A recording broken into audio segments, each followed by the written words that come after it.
Pronto. Começou a gravar. Vamos aqui para nossa aula de hoje, sábado. Bem, ontem a gente viu a sessão de lógica, certo? Vimos as noções básicas, né? Essas noções básicas são as que a gente vai precisar somente. Então, de lógica fica só aquelas noções que a gente viu ontem. Eu particionei a aula de ontem em duas, né? Em 2 vídeos. Daqui a pouco eu mando os links depois para vocês vejam lá no YouTube, onde vou deixar essas aulas separadas, né? A de ontem eu quebrei em 2 partes, aula 1, aula 2, tá certo? E a de hoje eu vou fazer do mesmo jeito, certo? Eu tô gravando esses primeiros momentos, depois de um certo tempo eu pauso, aí depois continuo, para poder ficar melhor de postar, tá bom? Então, vamos começar hoje a falar de conjuntos, né? A disciplina é lógica, conjuntos e funções. Então a gente precisa passar por essa parte de conjuntos. Como eu falei ontem, a principal parte da disciplina é funções, certo? Mas a gente, para chegar lá, precisa ter um pouquinho dessas noções, né, que eu falei de lógica, conjuntos. Então vamos começar aqui com conjuntos, né, do básico.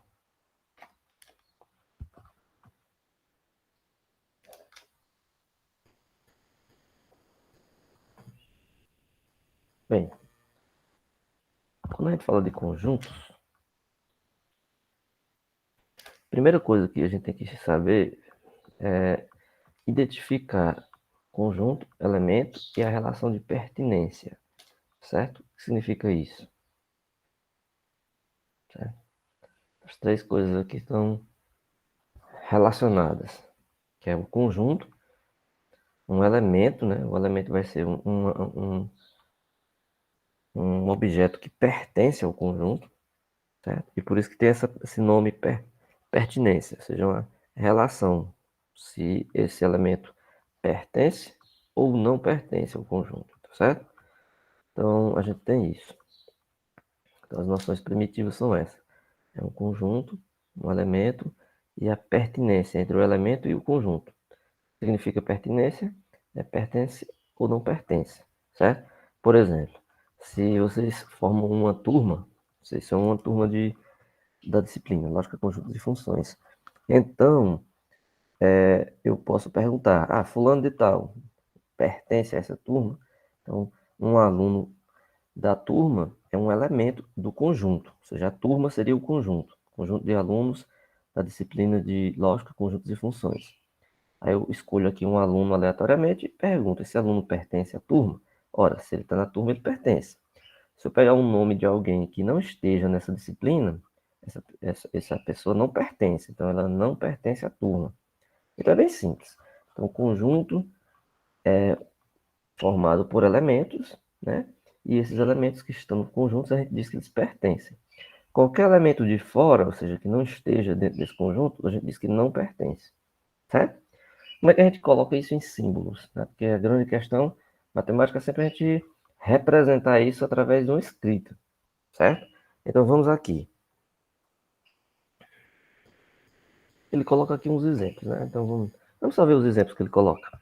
Ó, a noção de conjunto é praticamente a mesma que se usa na linguagem comum, ou seja, é o mesmo que agrupamento, classe, coleção, sistema, tudo isso aí são sinônimos, né, para conjunto, certo? Uma coleção, uma classe, ou seja, uma reunião de elementos ali que fazem parte de um determinado grupo, certo? Aí aqui ele dá uns exemplos, né? O conjunto das vogais é um conjunto, porque forma pelas vogais. Conjunto dos algarismos romanos, conjunto dos números ímpares positivos, conjunto dos planetas do sistema solar, conjunto dos pares primos positivos, dos números primos positivos, conjunto dos naipes das cartas de um baralho, conjunto dos nomes dos meses de 31 dias. Então, tipo assim, tudo isso daqui são exemplos de conjuntos. Ele aqui colocou embaixo os elementos, por exemplo. Conjunto das vogais, que é o 1. Quem são as vogais? É o conjunto dos algarismos romanos. As letras que a gente usa lá nos algarismos romanos são essas: I, V, X, L, C, D, M. Conjunto dos números ímpares positivos. Aí começa aqui 1, 3, 5, 7, 9, 11 e continua. É um conjunto infinito esse aqui. Né? Daqui a pouco a gente vai ver que os conjuntos eles podem ser de vários tipos em relação à quantidade de elementos, certo? Conjunto dos planetas do Sistema Solar. Mercúrio, Vênus, Terra, Marte, e tem outros aí, certo? Conjunto dos números primos positivos. 2, 3, 5, 7, 11, 13. Primos são aqueles números que só tem como divisor ele e o 1. Então, aí são exemplos de números primos positivos, certo? Conjunto das naipes das cartas de um baralho. Então, as cartas do baralho são formadas por 4 classes, né? Que são paus, ouro, copas e espada, né? Então, aí ele coloca aí alguns exemplos de conjuntos. E esses elementos embaixo são os elementos daquele conjunto, tá? Os meses do ano, né? O conjunto dos meses termina aqui de 31 dias. Janeiro, março, maio, julho, agosto, outubro e dezembro. Os meses têm 31 dias. Então, são os elementos daquele conjunto lá em cima. Certo?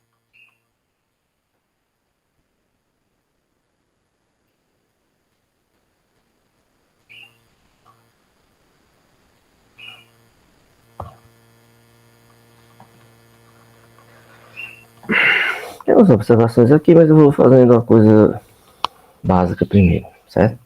Porque aqui no livro ele vai fazer algumas observações.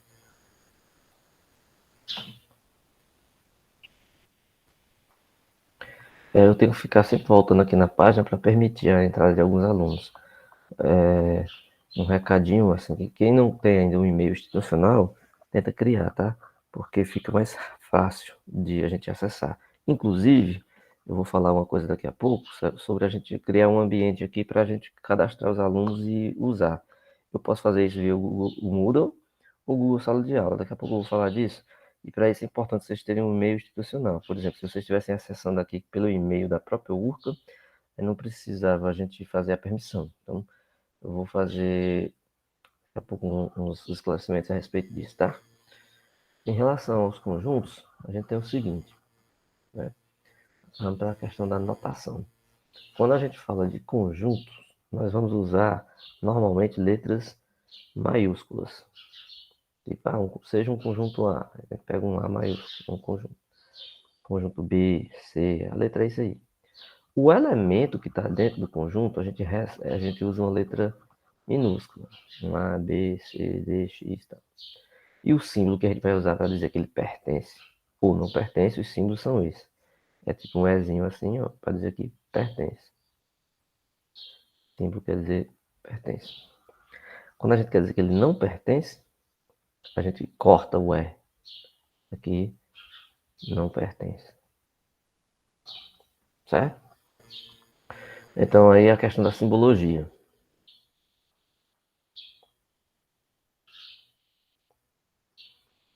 Certo?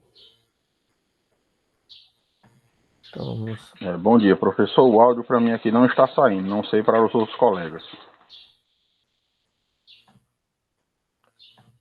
Eu acho que talvez tenha travado aí o seu computador. Para mim, aqui também está muito baixo. Talvez vocês estejam com um problema na internet de vocês, não sei, né? Para mim aqui está ótimo. Eu acho que vocês têm que... Pode ser que seja a internet deles, que para mim também aqui tá ótimo. Porque assim, normalmente... Pode ser por conta que aqui está chovendo, pode ser que tenha dado alguma interferência, mas só tô vendo, não estou ouvindo nada. E quando eu ouço o áudio de vocês é lá no final. Mas obrigado. Tudo bem.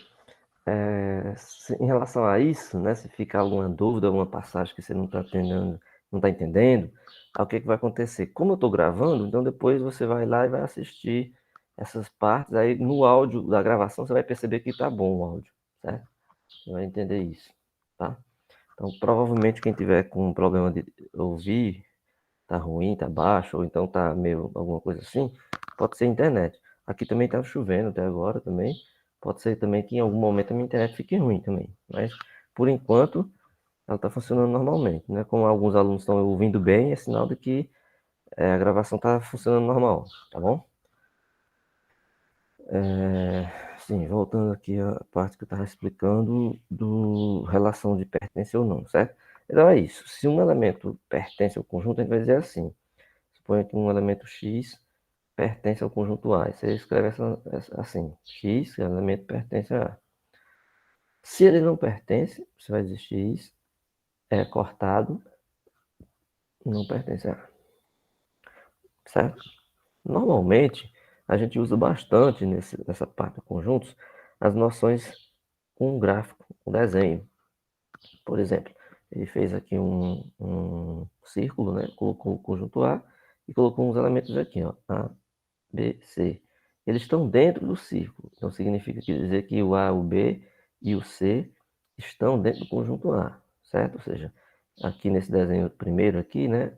Você está dizendo que o A pertence ao A grande, o Bzinho pertence ao A grande e o C pertence ao A grande.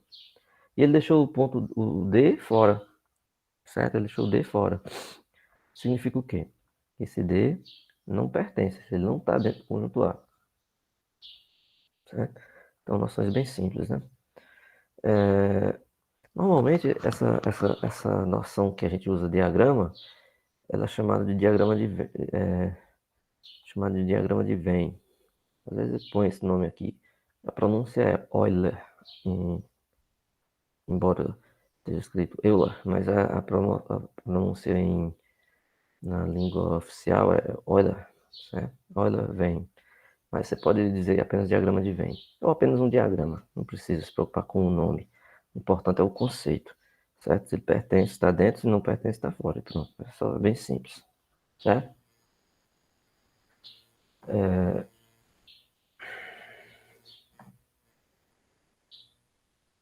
Alguém levantou a mão? Ou foi sem querer? Isaías, você levantou? Como?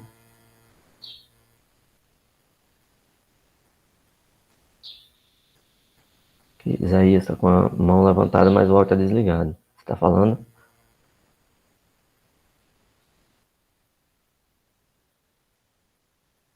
Talvez tenha sido sem querer, né? Então, bora continuar.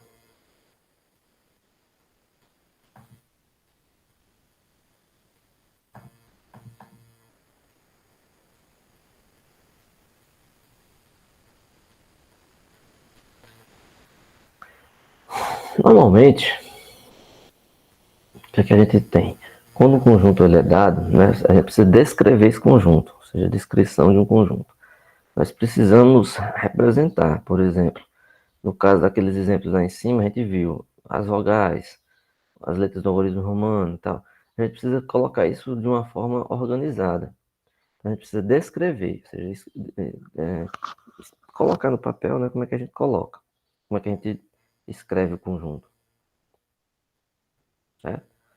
Então a gente tem que colocar alguma propriedade para aquele conjunto, alguma coisa que caracterize ele. No caso aqui, ó, quando um conjunto é dado pela enumeração de seus elementos, devemos indicá-los escrevendo esses elementos, né, entre chaves. Por exemplo, conjunto das vogais. Aí você abre uma chave, isso aqui é a chave, o nome desses símbolos, né? Uma chave. Aí, conjunto das vogais, aí você põe lá, quem são? A, E, I, O, U. Conjunto dos algarismos romanos. Os algarismos romanos são as letras utilizadas para formar todos os números na notação de um algarismo romano. As letras que se usam são I, V, X, L, C, D e M, maiúsculos. Conjunto dos números dos meses de 31 dias. Então, abre parênteses aí, janeiro, março, maio, julho, agosto, outubro, dezembro. Então, você descreveu o conjunto. Você disse quem são os elementos daquele conjunto. Tá certo? Apertei por acidente. Não, tranquilo. Certo? Então, veja bem.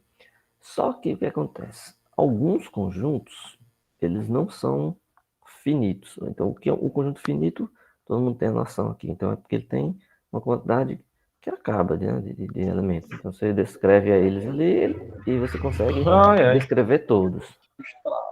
Doido. Tem alguém com a. Tem alguém aí aberto aí o microfone. Isaías está com o microfone ligado.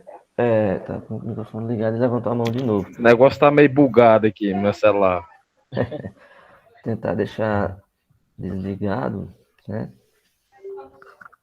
Tentar não mexer muito para não interferir no áudio. Tudo bem. Desculpa aí, professor, é porque o celular tá meio Não, bugado aqui. não, tranquilo. Só ficar atento para quando isso acontecer, você perceber e não deixar passar muito tempo. Enfim, vamos lá. Então, alguns conjuntos, eles são finitos, então você descreve lá. Nesse caso desses 3 exemplos aqui, são exemplos que você pode descrever o conjunto todo facilmente. As vogais, os romanos são só esses aqui, os meses de 31 dias só são esses, ok. Quando começa para um conjunto infinito, quando o conjunto é infinito, ou seja, você tem um conjunto que a quantidade de elementos não tem fim. Ou seja, é um conjunto que você não tem como descrever todos os elementos. Não é possível.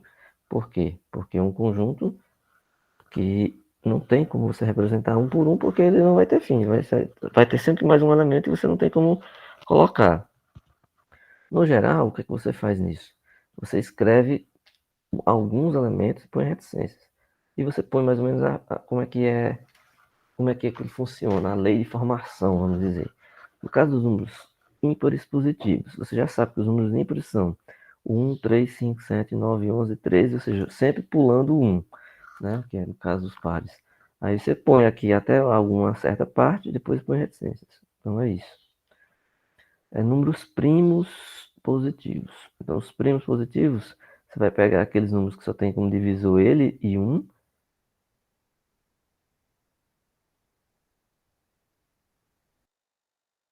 O próximo seria, eu acho que 17, depois 19. Aí vai tendo 23 e assim vai. Mas ele também é infinito, então você põe reticências. Agora, conjunto dos múltiplos inteiros de 3. Múltiplos inteiros de 3. Aí ele pega tanto os positivos quanto os negativos. Então, 0, porque 0 é múltiplo de todos os números. Porque 0 é 0 vezes qualquer número. Então, 0 é múltiplo de todo número. Aí você vai colocar aqui os múltiplos de 3, põe o positivo e o negativo. Então, 3 menos 3, 6 menos 6, 9 menos 9. Se você quisesse continuar aqui, 12 menos 12, 15 menos 15, e aí vai. Então, também é um conjunto infinito. Então, normalmente, você põe as reticências e termina, tá certo? Às vezes, também acontece de um conjunto, você sabe que ele é finito. Só que ele tem muitos elementos. Aí você às vezes não vai poder escrever na chave todos, porque aí vai ficar muito grande. Mas se você souber como é a lei de formação, você escreve, põe umas reticências no meio e põe os últimos que você conhece quem é, o último. Por exemplo, os números inteiros de 0 a 50. Ou a 500. De 0 a 500 você sabe todos os números. Você conta 0, 1, 2, 3, 4, 5, 6, 7, 8, 9, 10, 11, 12, 13, 14. Você vai até chegar no 500.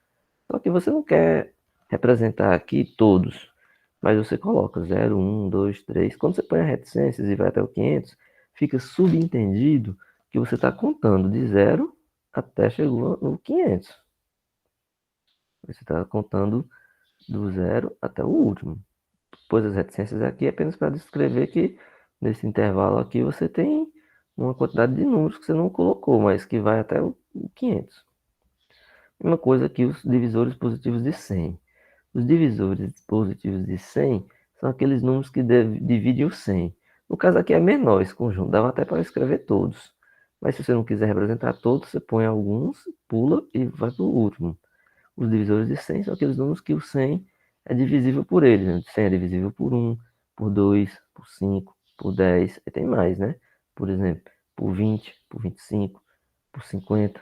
Então, todos esses aí, tá? Enfim. Agora, suponhamos que você quer representar o conjunto por uma propriedade. Ele tem uma propriedade que caracteriza ele. Aí existe uma notação bem popular, bem comum de se usar, que é essa daqui que eu estou circulando.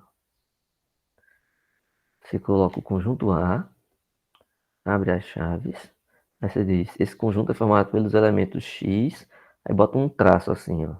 Esse traço, a gente vai ler ele como sendo tal que, certo? Vai ler esse traço como sendo tal que, tá bom? O que é que ele diz aqui, ó? Ó, A é o conjunto dos elementos X, tal que X tem a propriedade P, ó, que é o que ele colocou aqui. X tem a propriedade P. Então você descreveu aqui o conjunto A. Vamos ver um exemplo. Tá aqui alguns exemplos. X, esse conjunto A aqui é formado pelos pontos X, tal que X é o estado da região sul do Brasil. Então, nesse caso aqui, ele está representando um conjunto A, formado pelos elementos X, tal que, aí ele descreve qual é a característica do conjunto. Nesse caso aqui, X é um estado da região sul. No caso aqui, se a gente quiser descrever essa propriedade, em alguns casos são poucos, em alguns casos são muitos. Então, por isso que é bom a gente colocar assim a representação, porque nos casos em que aquele conjunto é infinito, você não precisa citar todos, apenas coloca qual é a propriedade que ele satisfaz. Nesse exemplo aqui, está claro que é um exemplo finito, porque os estados da região sul só tem três. Então, Paraná, Catarina, Rio Grande do Sul. Esse outro, x tal que x é divisor inteiro de 3. Divisores de 3. Então, são os números que dividem o 3. Só que ele não disse divisores positivos, ele disse apenas divisor. O 1 é divisor do 3, porque 3 dividido por 1 é 3. O 3 também é divisível por 3, porque 3 por 3, 1. E ele coloca os negativos também, porque o 3 também é divisível por menos 1, dá menos 3. E o 3 também é divisível por menos 3, que dá menos 1. Então aqui tem 4 elementos. Aqui esse outro, ele coloca x, tal que x é inteiro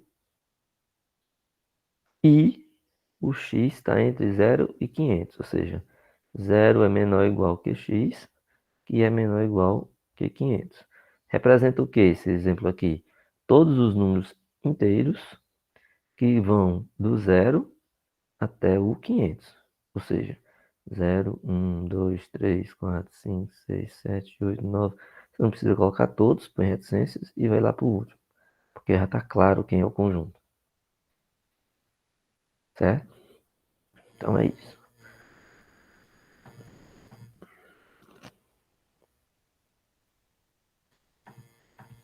Alguns conjuntos especiais. Vamos ver aqui alguns conjuntos específicos, que são o conjunto unitário, o conjunto vazio. Conjunto unitário. O que é um conjunto unitário? Muito simples. É aquele conjunto que possui um único elemento. Você só tem um número. Não tem um elemento só nele.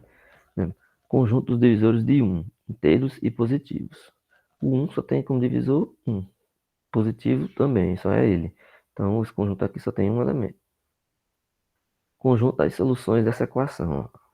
Ele coloca uma equaçãozinha aqui. 3x mais 1. Ops, desculpa. Aqui é 3x mais 1 igual a 10. Essa equação, ela só tem uma solução, que é quando x é igual a 3, porque ela fica verdadeira. 3 vezes 3, 9, mais 1, 10. Então, se o conjunto é formado pelas soluções dessa equação, esse conjunto só tem uma solução, que é o 3. Então, ele também é um conjunto unitário. Tá certo? Conjunto dos estados brasileiros que fazem fronteira com o Uruguai. No caso, só tem um estado brasileiro que faz fronteira com o Uruguai. É o estado do Rio Grande do Sul. Então, também é um conjunto unitário. Certo? Então, conjunto unitário é só isso. Só tem um elemento.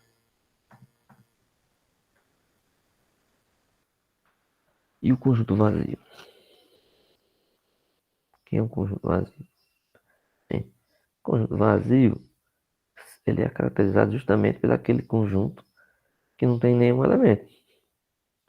Você fez ali uma definição, por exemplo, e foi verificar que não tem nenhum elemento que seja, que tenha aquela propriedade ali que você descreveu. Aí o conjunto não tem ninguém, certo? Aqui ele dá uns exemplos. Pegue os elementos x, tal que x é diferente de x. Esse conjunto é vazio, porque ele está pegando um elemento x, dizendo que o x é diferente de x. Ora, todo elemento tem que ser igual a ele próprio. Se um elemento é diferente dele, não existe isso. Porque como é que você descreve um objeto e diz que esse objeto não é ele? Se você descrever o objeto tal, ele é descrito por ele mesmo. Então quer dizer que isso aqui é vazio. A gente normalmente usa essa símbolo aqui, que é uma bola, um O cortado assim. É um vazio. Então, esse conjunto aqui, você diz que ele é vazio. X é ímpar e múltiplo de 2. Também é vazio. Por quê? Números ímpares não são múltiplos de 2. Múltiplos de 2 são os números pares. Um número não pode ser ímpar e par ao mesmo tempo. Então, esse conjunto também é vazio. Então, é igual ao vazio. Conjunto número positivo e negativo. Também, um número não pode ser positivo e negativo ao mesmo tempo. Se o x é positivo, tem sinal positivo. Ele não pode ser positivo e negativo ao mesmo tempo, certo? Então, ele é vazio. Ele não tem nenhum elemento que seja ao mesmo tempo positivo e negativo. Tá certo? Isso aí são alguns exemplos de conjunto vazio. Tá certo? Conjuntos vazios.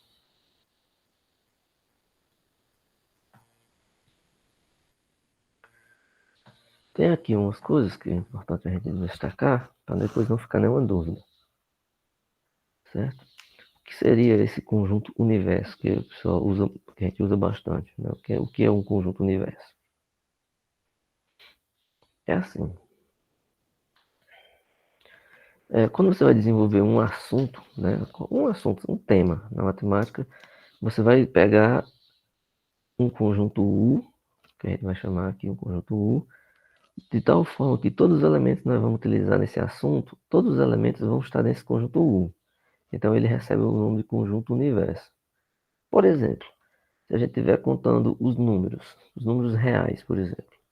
Então, nós podemos caracterizar qualquer conjunto usando simbologias, alguma inequação, igualdade, qualquer coisa. Mas o conjunto que vai ser de números que a gente vai estar usando vai ser o conjunto dos números reais. Então, esse vai ser o nosso conjunto universo, seja, aquele conjunto maior, certo? Dentro do tema que a gente está usando. Se a gente estiver falando de conjuntos formados pelas letras do alfabeto, no caso, o alfabeto é o nosso alfabeto, né, da língua portuguesa. Então, nesse caso, a gente vai estar dentro do conjunto formado pelos elementos que são as letras do alfabeto, A, B, C, D, E, F, G, H, I, J, até chegar no último. Mas nesse caso aí, o conjunto universo seria o alfabeto. Aí dentro dele a gente pode pegar outros conjuntos, certo? Então é isso.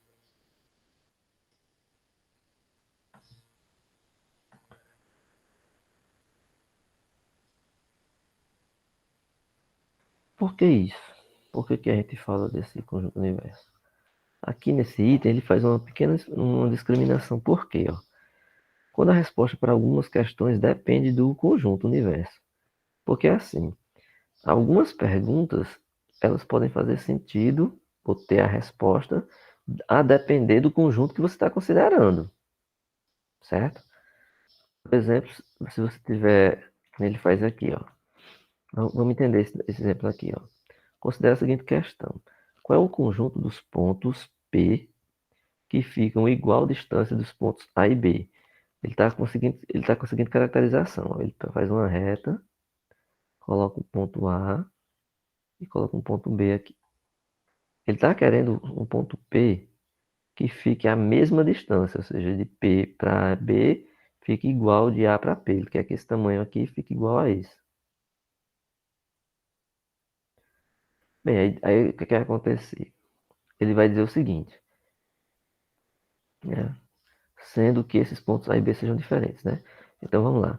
Se o seu conjunto universo, ou seja, se você estiver considerando como sua base, seu conjunto universo, a reta AB, o conjunto procurado é formado só pelo seu ponto P. Porque se você estiver considerando em cima dessa reta, só tem um ponto aqui, que a gente chama de ponto médio. É a metade da distância de A para B. Esse ponto aqui fica no meio, então fica a mesma distância. Se você mudar agora, vamos mudar. Se o é um plano, se o for um plano, ou seja, se for esse plano que ele faz aqui, esse quadrado, contendo o ponto A e B, o conjunto procurado é essa reta aqui, ó, que ele chama de mediatriz. Por quê? Porque se você for olhar, todos os pontos que você pegar aqui, em cima dessa reta, eles vão estar na metade da distância de A para B. Certo? Então, a resposta para esse conjunto, se a gente estiver considerando o conjunto universo como sendo essa reta, nós só temos um ponto, que é isso. Se nós estivéssemos considerando o conjunto universo esse planozinho aqui, o conjunto universo é mais do que um ponto. É essa retinha toda aqui, certo?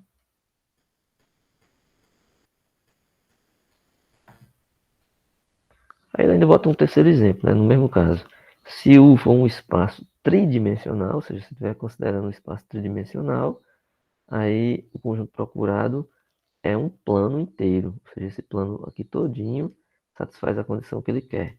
Mas isso daqui já foge um pouquinho do que a gente está querendo discutir. Porque aqui ele está colocando uma questão mais de geometria plana. Então, não precisa se preocupar com esse exemplo, não. Ele só está querendo deixar claro que a resposta de tais conjuntos pode depender do conjunto universo que você está considerando. Eu vou dar aqui um exemplo. Eu não sei se vocês vão entender esse exemplo, se todo mundo vai entender, mas eu quero dar esse exemplo. Todo mundo aqui já viu essa equação, né? X ao quadrado mais 1 igual a zero. Significa isso. Eu quero um número ao quadrado mais 1 igual a zero. Se nós estivermos considerando esse x um número real, então o conjunto formado pelo x, tal que x é real e satisfaz essa equação, esse conjunto vai ser vazio. Por quê? Porque não existe nenhum número real que satisfaça isso. Porque se x ao quadrado mais 1 é zero, então x ao quadrado é igual, passa-se 1 para lá, fica menos 1. Então x seria mais ou menos raiz de menos 1. O que a gente aprendeu desde cedo, que raiz quadrada de número negativo não existe. É real, não existe. Então esse conjunto aqui ele é vazio. Então a gente considerando o conjunto U, nosso universo, como sendo os reais, esse conjunto A é vazio. Agora, se nós estivéssemos considerando o conjunto dos números complexos, os números complexos são aqueles formados desse tipo aqui, A mais I vezes B, e I é a raiz de menos 1. Aí sim, porque x ao quadrado mais 1 é igual a zero, x ao quadrado é menos 1, x é igual a mais ou menos raiz de menos 1, x é mais ou menos I. Então ele tem duas soluções, I e menos I. Ou seja, dependendo do conjunto que a gente considere, esse conjunto, essa equação ela tem solução ou não. Se for dentro dos reais, no conjunto universo for os reais, ela não tem solução. Se for os complexos, ela tem duas. Então, é isso que ele quer descrever com o conjunto universo. Ou seja, o conjunto universo é aquele conjunto maior no qual você está considerando os seus elementos. Então, a depender do conjunto universo, o conjunto pode ser vazio ou não. Ele pode ter solução, pode ter elementos. Então, você tem que saber qual é o conjunto universo no qual você está trabalhando, tá certo?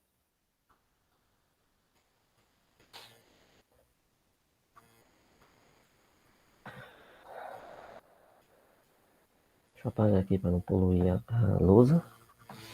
É um quadro, né? E vamos falar de igualdade de conjuntos.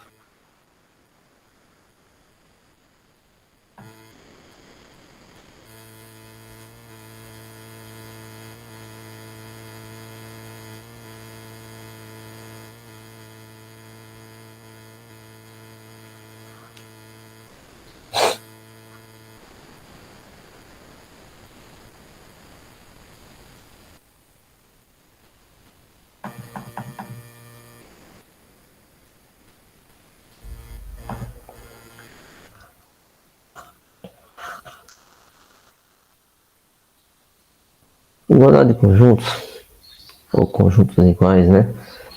É quando os conjuntos coincidem. Então você tem aí dois conjuntos, ponha A e B. Quando é que eles são iguais? Quando é que dois conjuntos são iguais? Se todos os elementos que estão no A também estão no B.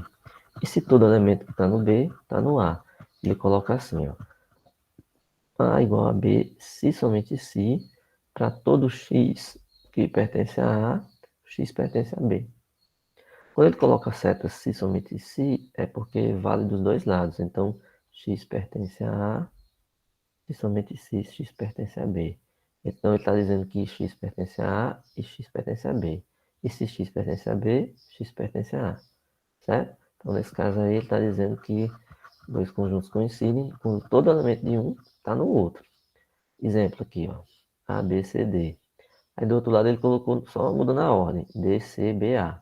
Mas o conjunto é o mesmo. Ele só mudou a ordem. X, 1, 3, 5, 7, 9. Do outro lado ele colocou X é um inteiro positivo ímpar. Mesma coisa. Aqui são os X que são inteiros positivos ímpares. Esse conjunto aqui. X igual a 2, x mais 1 igual a 5. E o 2 é o mesmo. Porque a única solução para essa equação aqui é o x ser igual a 2. 2, 4 mais 1, 5.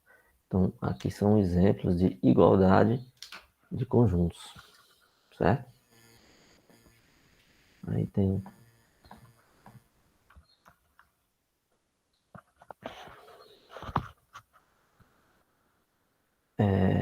uma observação, que no caso aqui, ó, ele pega um conjunto formado por A, B, C, D, e depois ele coloca do outro lado, só que ele repete alguns, ele coloca o A duas vezes.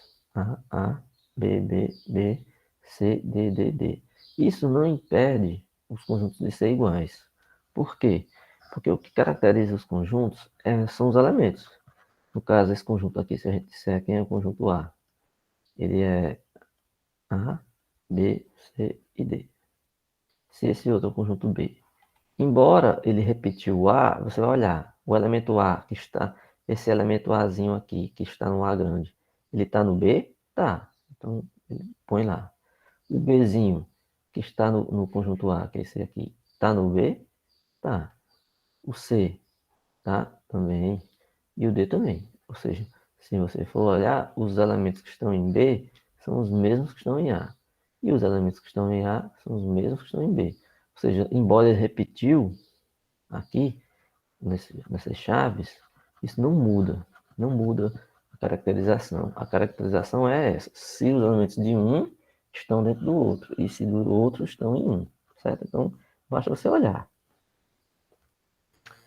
E se por acaso tiver pelo menos um conjunto diferente, ou aliás, um elemento diferente, ele já não é igual. Exemplo, ele pega aqui A diferente de B. Quando é que dois conjuntos são diferentes? Se os elementos não são os mesmos. Então basta que tenha um que não esteja no outro, que já é suficiente para eles não serem mais iguais. Ó, que o A é formado por A, B e D. E o outro A, B, C e D. Então você já encontrou um elemento C que pertence a B e esse C não pertence a A. Pronto. Então já diz que eles são diferentes. Basta que tenha um que não esteja, porque como todos de um tem que estar no outro, se tiver um que não está, então já é suficiente para você concluir que eles são diferentes. Então isso é bem tranquilo. Certo? Até aí tô tranquilo, né? Nenhuma dificuldade, né? Tá tudo bem simples. Vamos falar agora um pouco de relação entre conjuntos e subconjuntos, tá certo?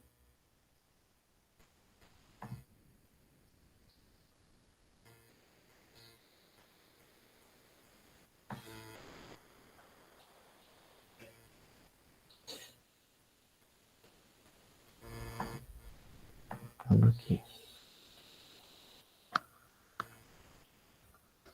É a noção de subconjunto.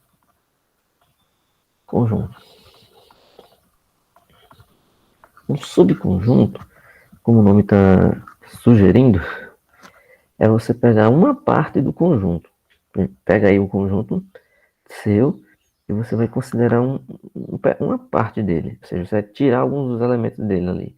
Aí a gente vai dizer que esse subconjunto, eles são os elementos que estão em A, mas só que em uma quantidade menor. Por exemplo, o subconjunto A, o conjunto A, ele é um subconjunto de B, né? Se os elementos de A pertencem a B, certo? Ou seja, você pega aqui no desenho, no diagrama, né? O diagrama é esse maior aqui, ó, o B, esse é o B. E o A é esse de dentro. Esse aqui de dentro. No caso, esse conjunto A, ele está dentro do B. Então, ele é um subconjunto. A gente usa essa notação assim, ó. A está contido em B. Esse símbolo aqui está contido, certo? Ele está dentro do B. Está contido, quer dizer isso. Ele está contido, está dentro do B. Então, esse é o símbolo, certo? Então, quando é que um conjunto está contido no outro? Quando os elementos de A estão dentro do de B. Aí, então, há um subconjunto de B, certo? A gente chama isso aí de um sinal de estar contido ou sinal de inclusão. Ele está incluso. Ou seja, então, aqui está a definição. Aqui, ó. A está contido em B, se somente se, para todo x de A, esse x está em B. Ou seja, para todo x que você pegou no A, você conseguiu mostrar que esse x está em B. Aí, então, A está contido em B. Certo? Aí ele dá uns exemplos.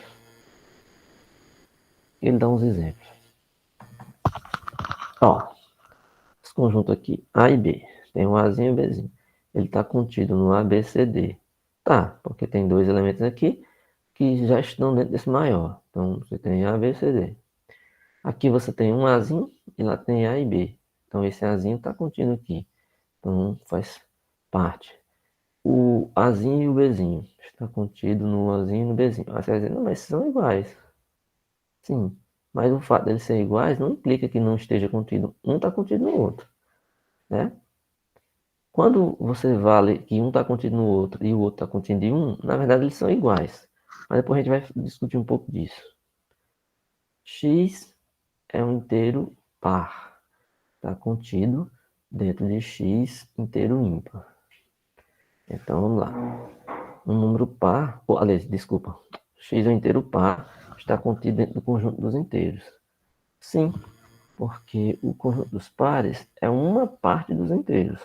Os inteiros são formados por todos os pares e ímpares. Então, os pares são simplesmente uma parte do conjunto. Então, você pode dizer que os pares estão contidos dentro dos inteiros. Então, x, tal que x é par, está contido dentro do x inteiro.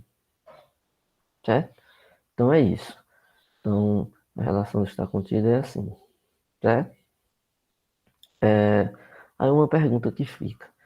E se por acaso ele não tiver contido, ou seja, você pega um conjunto A que tem um elemento que não está no B, certo?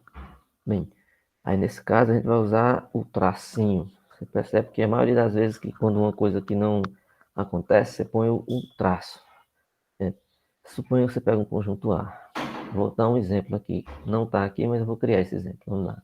Vou pegar aqui o conjunto A, B e E. A letra E. O conjunto B é A, B, C e D. O A está contido em B? Pergunta. Você olha, o A é A, B e E. O B é A, B, C e D. Aí você percebe que tem um elemento de A, tem um elemento de A, que é o E, que não está no B. Lembra? A definição diz que para todo X de A, tem que estar no B. Mas aí não valeu para todos, ó, porque o E não está. Logo, ela não está contida, aí você corta. Ou seja, A não está contido em B. Certo? Então, está contido tem que estar valendo para todo elemento de A. Certo? Tem que ter A contido em B para todos. Se tiver um elemento que não está, então ele não está. Aí você corta.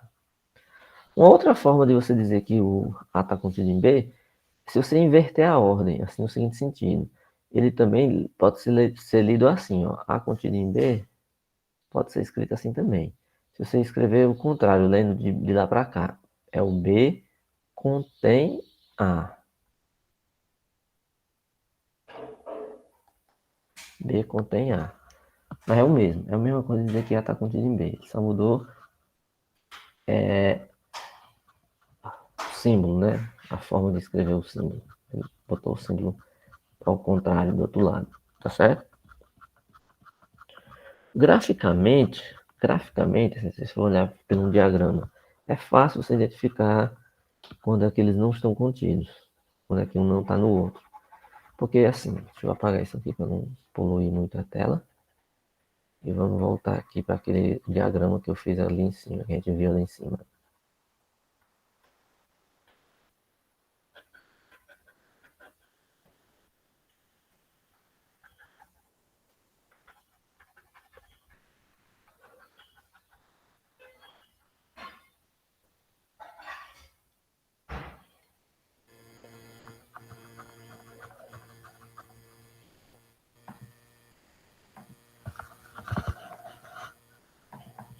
Nós vimos aqui nesse desenho que o conjunto B está o diagrama dentro do A. Você pega o conjunto B grande e o A está dentro. Então o A está contido em B. Bem, para ele não estar contido, basta que isso não aconteça, ou seja, o conjunto A não esteja dentro do B. É o caso desse desenho aqui. Ó. Você olha que aqui é A e aqui é B. Fica muito evidente, muito visível, que o A não está dentro do B. Dá para ver aqui, ó. Dá para ver que todo esse pedaço aqui, ó, tá fora do B. Só tem esse pedacinho que está dentro. Como a gente viu que para estar contido, todo o conjunto A tem que estar dentro do B, então aqui a gente já sabe que o A não está contido em B. Nesse aqui, menos ainda, porque eles estão, na verdade, bem separados. Na verdade, não tem ninguém em comum. Ou seja, o A está aqui e o B está ali, não tem nenhum elemento de A que esteja em B. Então, ele também não está contido. Isso é bem simples. Certo? Então, via diagrama é fácil, certo? Mas, como eu tinha explicado anteriormente, para um conjunto estar dentro do outro, todo elemento tinha que estar dentro do B. Todo elemento de A tem que estar dentro do B.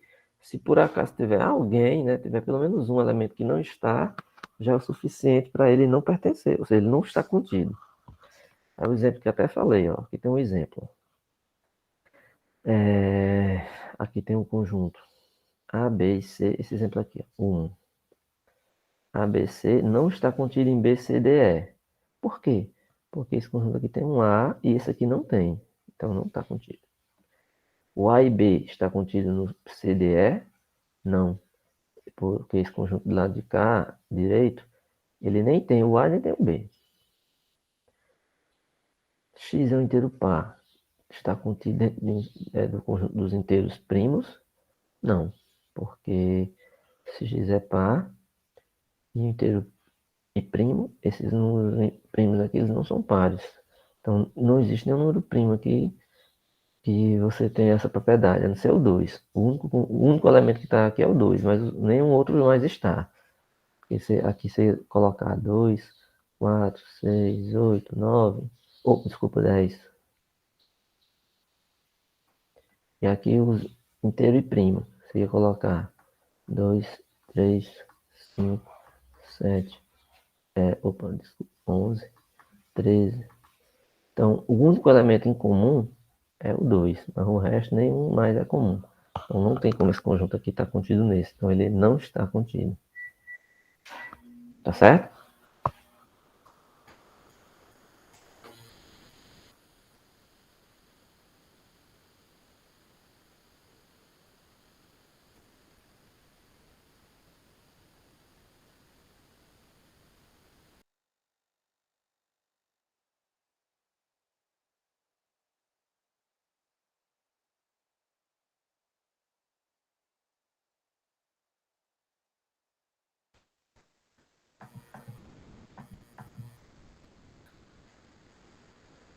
muito simples. Se todo elemento de X está em B, todo elemento de A está em B.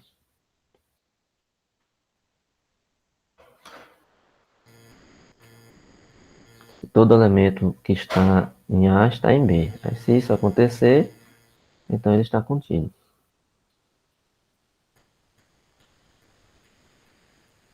Ou seja, você precisa, para A estar contido em B, aliás, para A ser igual a B, você quer que A seja igual a B, então você tem que ter duas coisas. A esteja contido em B e B esteja contido em A. Se as duas coisas valem simultaneamente, então você diz que A é igual a B.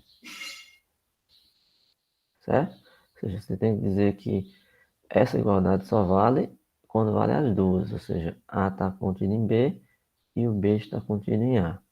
Aí eles são iguais. Normalmente é assim que a gente verifica que dois conjuntos são iguais. Você tem que verificar se o A está no B e se o B está no A. Tá certo?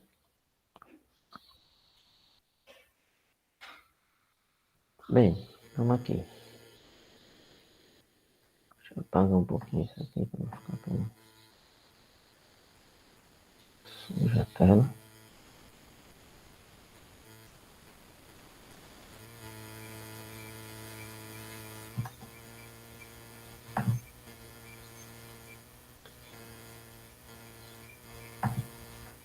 E vamos aqui umas propriedades da inclusão.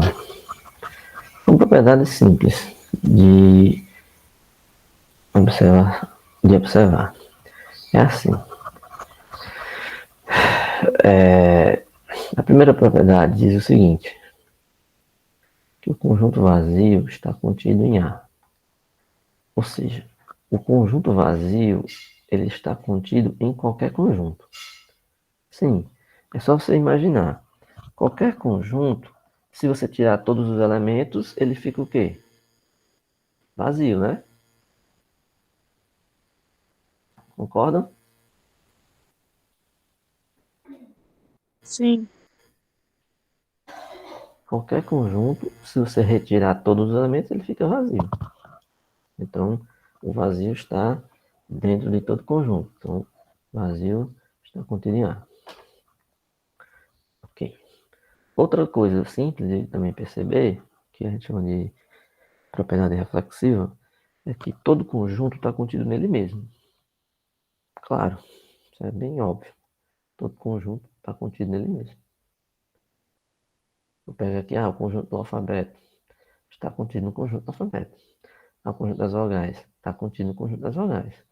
Ou seja, todo conjunto está contido nele próprio. Então isso é simples. Essa propriedade 3 aqui, que é chamada de antissimetria, é justamente o que eu fiz lá em cima.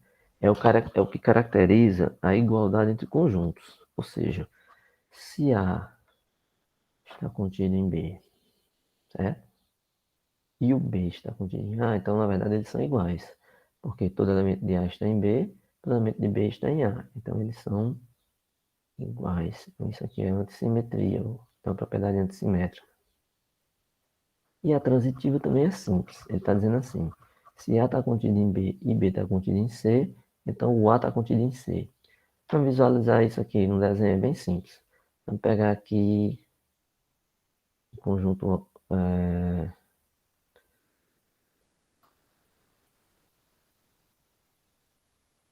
Você pega aqui um diagrama, coloca 3 diagramas. Ops.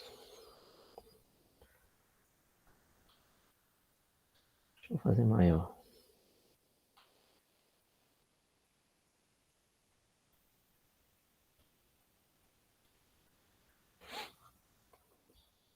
Esse maior é o C. Esse de dentro é o B e esse menor é o A. O que é que acontece? Você sabe que o A está contido em B, porque o A é esse aqui. Ó. Ele está dentro do B, que é o segundo. E o segundo, que é o B, está contido no C, que é o maior de todos aqui. Ora, se o Azinho está dentro do B e o B está no C, então o A está no C. Isso é mais ou menos simples também de imaginar. Certo? Então, isso é a transitividade. Ou seja, A está em B, B está em C, então o A está em C.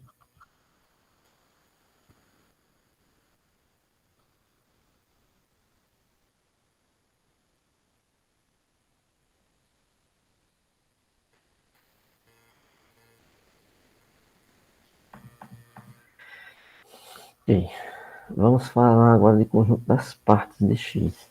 Tá? As partes de um conjunto. Só ver aqui uma coisa. Tá? Só ver aqui até onde eu vou, para depois parar para a segunda parte, tá?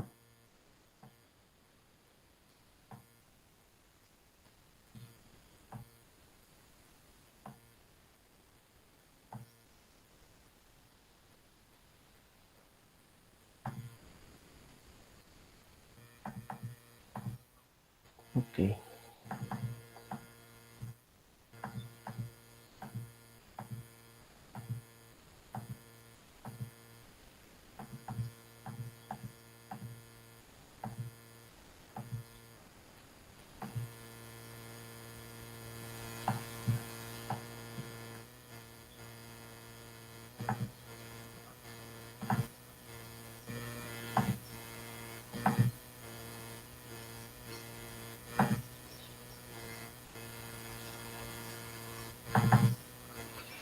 Bem,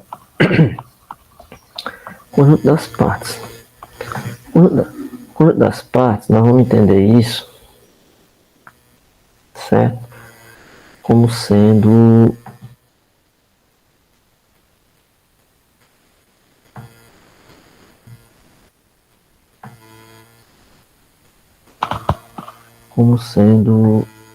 o seguinte, como sendo os subconjuntos que nós vamos formar com um conjunto maior, tá certo?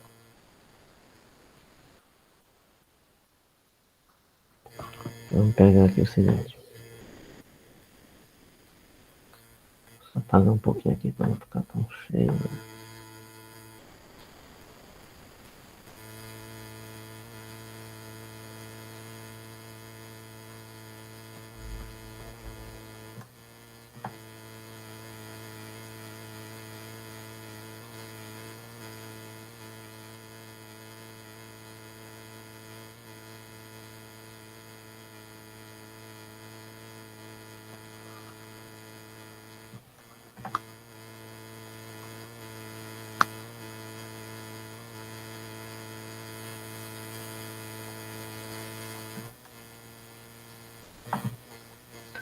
Eu vou usar aqui um símbolo que é um P. Isso aqui é só um P. É um P só diferente. É só isso. Ele usa um P assim todo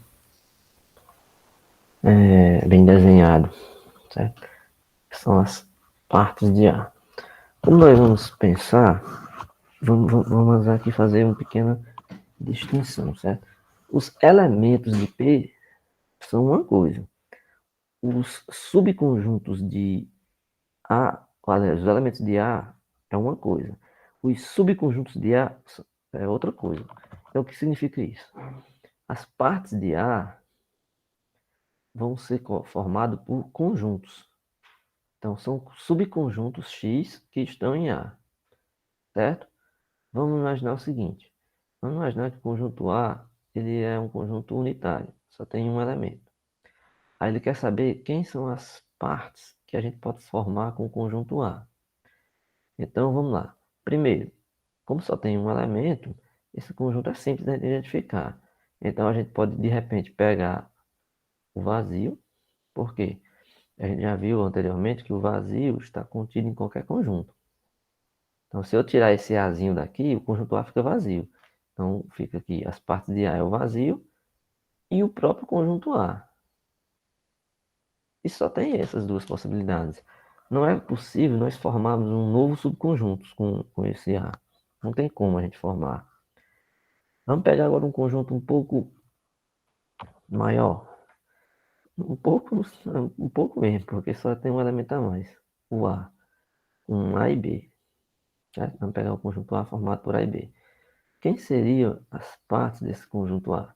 Então vamos lá. Primeiro você sempre pega o vazio, porque o vazio sempre vai estar em todos os conjuntos. Então tem o vazio.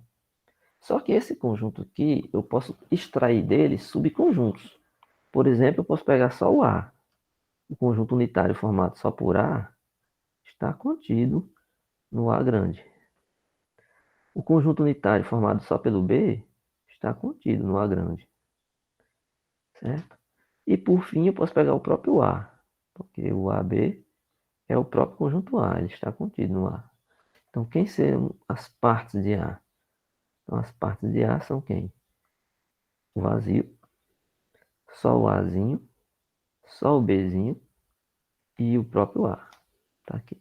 Então, essas são as partes de A. Vamos pegar um pouquinho maior. Vamos pegar um com 3.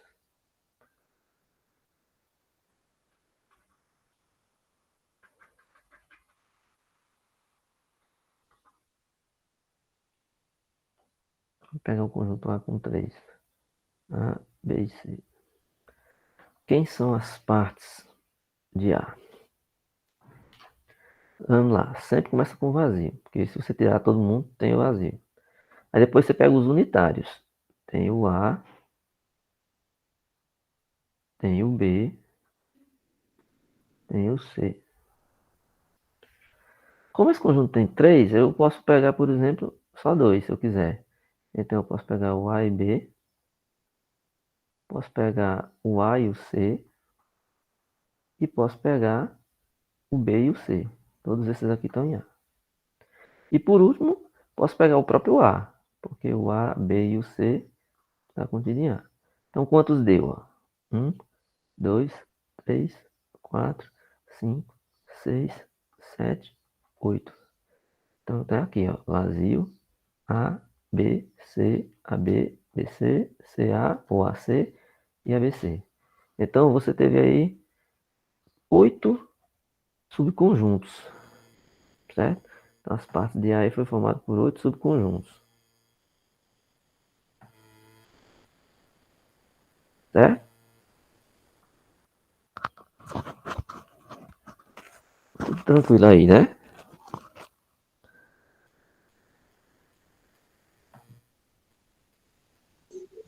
Professor, bom dia. Eu me perdi um pouco aqui na explicação. Tem como o senhor explicar novamente?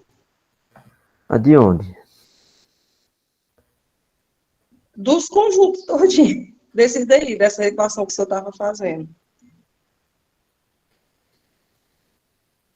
Não, seguinte, eu estou pegando as subconjuntos de A. Peguei um exemplo que tem 3 elementos. Aí eu quis formar com eles quais são os subconjuntos que a gente pode fazer. Vou fazer aqui de novo.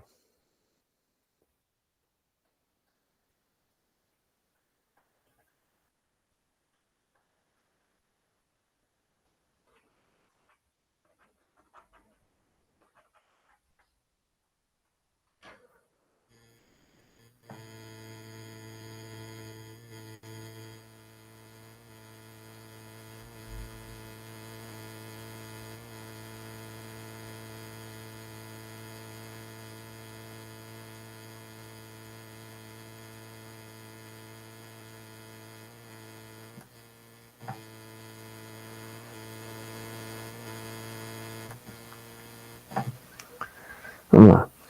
Conjunto A, formado por 3 elementos, A, B e C. Eu quero saber quantos subconjuntos eu posso formar com eles. Então você sempre começa com o vazio, que o vazio está em qualquer um deles. Então o vazio está contido em A. Porque se você retirar todos esses 3, o conjunto A fica vazio. Então o vazio está nele. Então obtivemos um já. Vou pegar cada um desses separado. Se eu pegar só o Azinho, ele está em A. Então é um subconjunto. Se eu pegar só o Bzinho, ele também está em A. E se eu pegar só o C, ele também está em A. Tudo bem, né? Aí a gente pegou o vazio, que não tem nenhum, se a gente tirar os 3, e pegou cada um deles separado.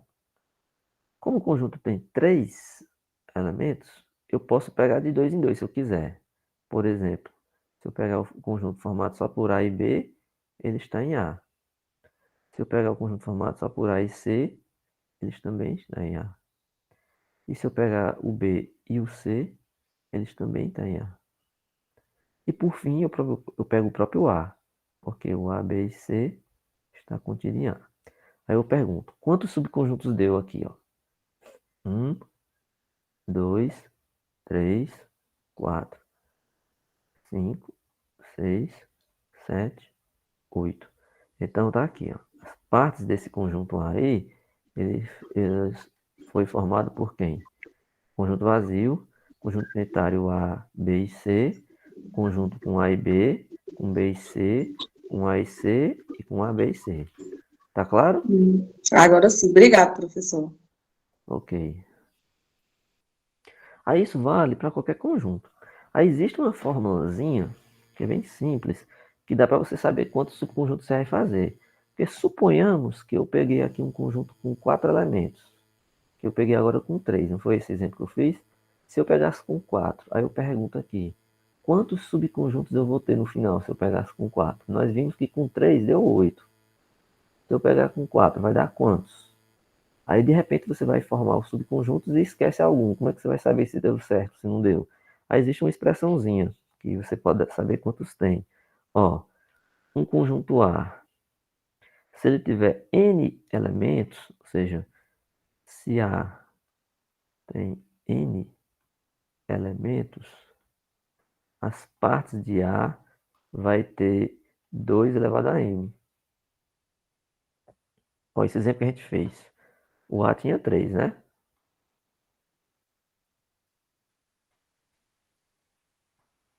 Esse que a gente acabou de fazer, o A tinha 3. Então o n é 3. Então as partes de A vai ter 2 elevado a 3. 2 elevado a 3 é 2 vezes 2 vezes 2. É 2, 4 vezes 2, 8. Que foi justamente o que a gente obteve, ó. 1, 2, 3, 4, 5, 6, 7, 8. Vamos ter 8 subconjuntos. Então vamos aqui um exemplo.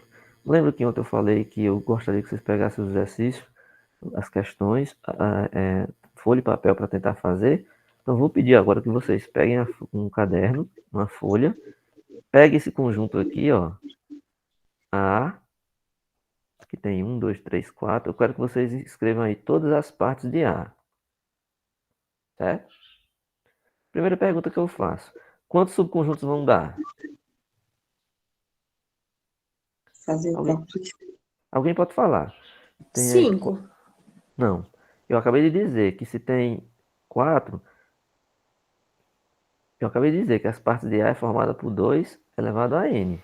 São 16? Se tem 4, então vai ficar 2 elevado a 4.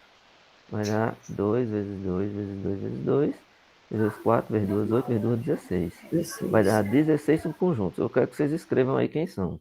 Façam isso aí agora.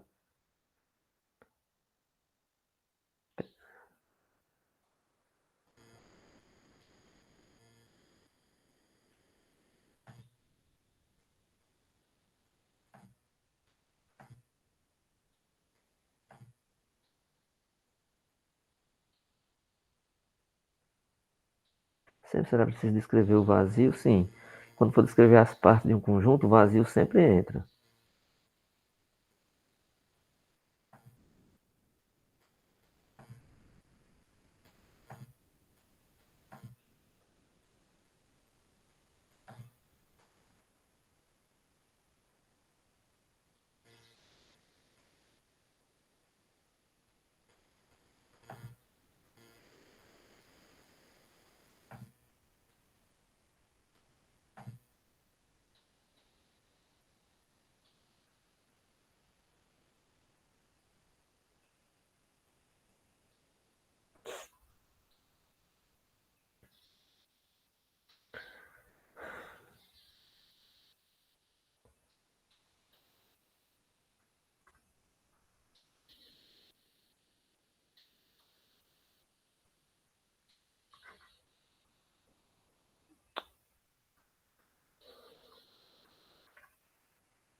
Vocês estão escrevendo? Sim. Sim.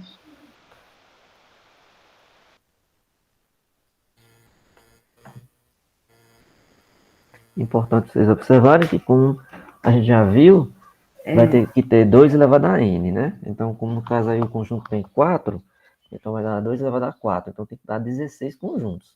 Então, se você escrever todos e não tiver 16, é que você esqueceu algum. E se tiver mais? Não pode. É porque você repetiu algum.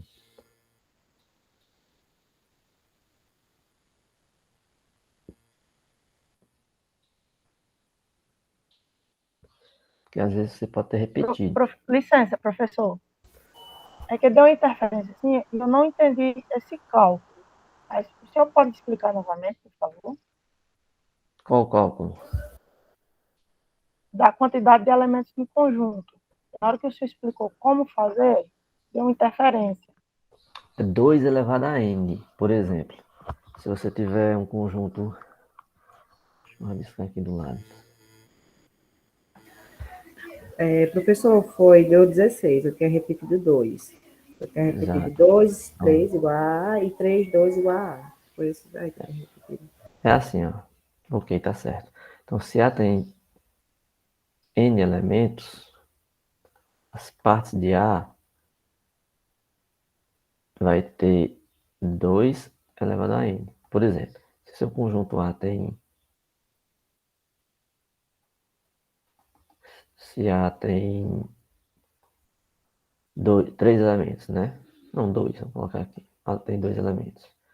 Deixa eu até colocar letras, porque para não ficar pensando que é número, né? É a quantidade de elementos, né? Põe aqui A, aqui tem 2 elementos. É o conjunto formado pelo A e pelo B. Ele tem 2 elementos, né? Então, as partes de A vai ter 2 elevado a quanto? No caso aqui ele tem 2. Então, vai ter 2 ao quadrado, que é 4. Quando você for olhar as partes de A, você vai ter que ter 4 conjuntos, certo? As partes de A. Nesse caso aqui, o vazio, aí os conjuntos unitários A e B, e o próprio A e B. Então, realmente deu 4. Ó. Primeiro, segundo, terceiro e o quarto. Então, é só isso. Você pega o conjunto A, olha quantos elementos tem. As partes de A vai dar 2 elevado a ele, a essa quantidade. Tá certo? Claro, quanto mais elemento o A tiver, maior vai ser as partes dele. Tá claro, né? Se A tem 3 elementos, se o A tem 3 elementos, as partes de A vai dar 2 e vai dar 3. Se A tem 5 elementos, as partes de A vai dar 2 e vai dar 5. Então, quanto mais elementos tiver o A, mais elementos vai ter as partes, porque vai ficar 2 elevado a um número muito grande. Então, fica uma quantidade bem enorme de partes, tá certo?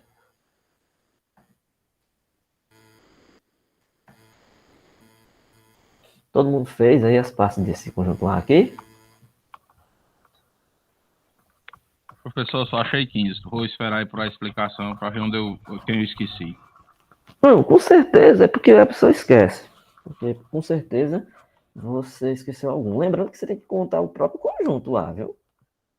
Às vezes a pessoa esquece de colocar o próprio A. Aí eu contei, já fiz aqui umas 3 vezes, mas vou aguardar aí a resolução.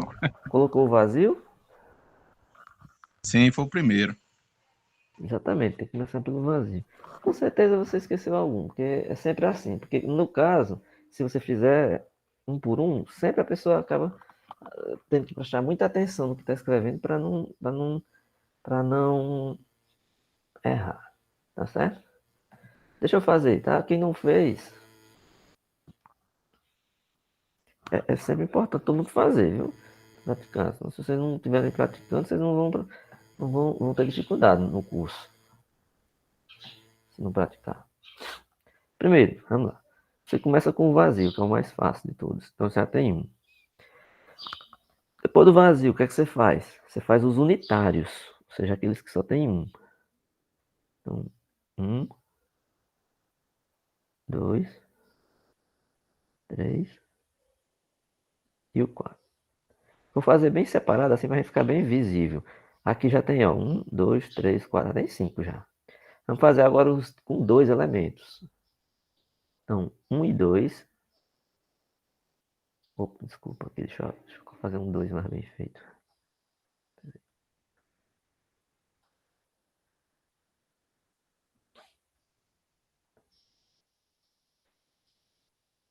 Aí, o 1 e o 3.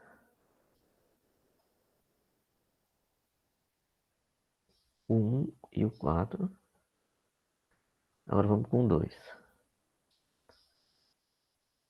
O 2. Por que eu não vou colocar o 2 e o 1? Porque 1 e 2 e 2 e 1 é a mesma coisa. Então eu vou colocar o 2 e o 3. 2 e o 4. Depois, 3 e 4. Então eu tenho 1, 2, 3, 4, 5, 6, 7, 8, 9, 10, 11. Ainda falta alguns.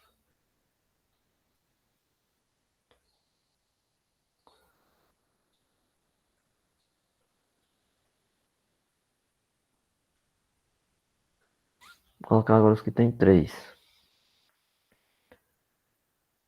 1, 2 e 3.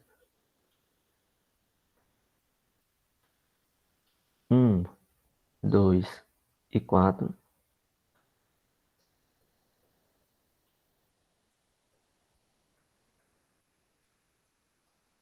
1, 3 e 4. 2, 3 e 4. Então tem 1, 2, 3, 4, 5, 6, 7, 8, 9, 10, 11, 12, 13, 14, 15. Só falta um. O último vai ser o de 4. De 4 elementos. Que é o próprio A. Se você olhar aqui, o com próprios elementos é 1, 2, 3 e 4. Que isso aqui é o próprio A. Ou seja, então tá aí. Eu esqueci o 1, 3 e 4. Esse aí o senhor fez. Pronto, exatamente. Normalmente quando você não encontra todos é porque você esqueceu algum, porque sempre tem que dar. Então perceba aí, viu? A relação foi essa. O A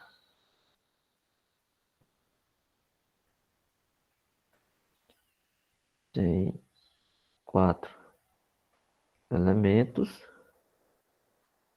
as partes dele tem que ter 2 elevado a 4. Que é 2 vezes 2 vezes 2 vezes 2. Vezes 2, 4. Vezes 2, 8. Vezes 2, 16. Certo? Como eu falei, quanto mais elementos tiver o A, maior vai ser as partes de A. Se eu colocasse um conjunto com 10 elementos, você ia ter muitas, né? Você tem muito conjunto para fazer. Então não é viável você ficar representando esse monte de conjunto. Porque se um conjunto A tem 10 elementos, as partes dele vai ter 2 elevado a 10, que dá um número enorme. Dá 1024 conjuntos. Então, isso aqui é apenas para você saber que ele pode se dividir de várias formas, tá certo?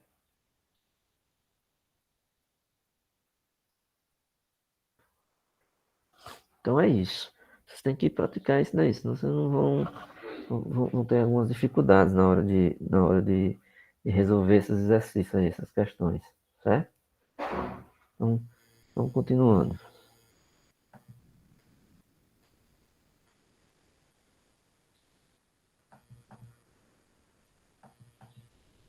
Deixa eu ver aqui só uma coisa.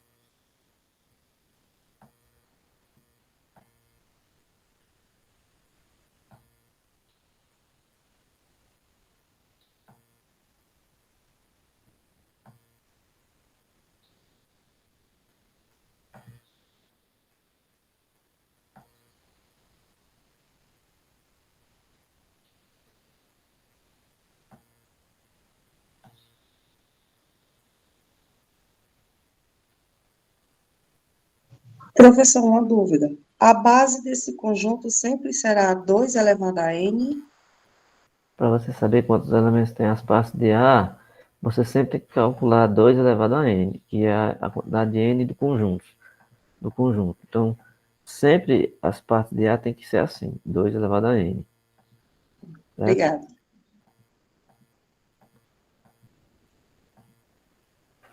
Só dando uma olhadinha aqui, porque a gente vai fazer agora operações entre conjuntos. Certo? De operações aqui entre conjuntos. Estou vendo aqui se eu dou uma pausa para gravar e fazer a outra parte. Certo?